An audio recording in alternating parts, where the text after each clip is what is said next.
My name is Margarita, like the drink. You heard correct. And like the drink, I tend to be rather icy and sour.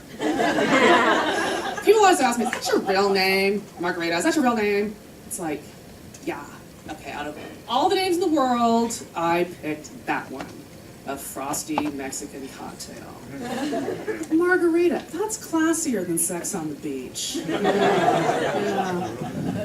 Just celebrated a wedding anniversary. Thank you. 14 years. 14 long years married to the same man. Being married changes you. You know, when you're single, a typical date, you're like putting on makeup, high heels, you know, gonna go hit the latest club. When you're married, a typical date is making a run to Target. Husband will be like, we're out of toilet paper again. And I'm like, oh, does this mean I have to put on a bra now? So they're in Target, pushing that big red cart, hoping for a little action on the body wash aisle. Maybe hit Olive Garden on the way home and make a little night of it.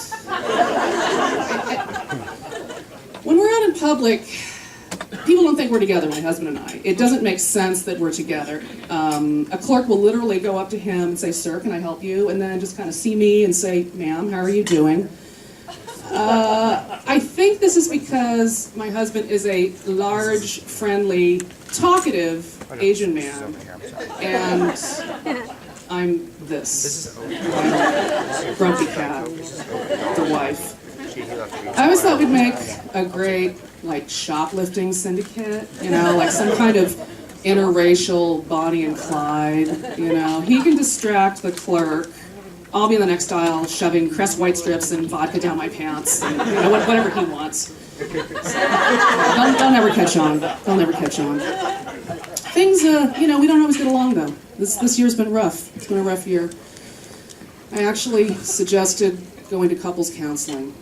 I thought it would improve our communication. Huge mistake. What was I thinking? It turns out I'm much happier not communicating with my spouse. I prefer to just sit at the breakfast table every morning, just quietly seething. It's better that way. Have you been to therapy? You guys, do you know what they do to you in a therapy? You're sitting in a small room with your partner and a third party talking about feelings. And did I mention all of this is happening without alcohol? How is a white girl supposed to open up with that little bit of Pinot Grigio? You know, I don't know. So, you know, I've just decided, screw therapy. I don't need the therapist. What I need is a good bartender.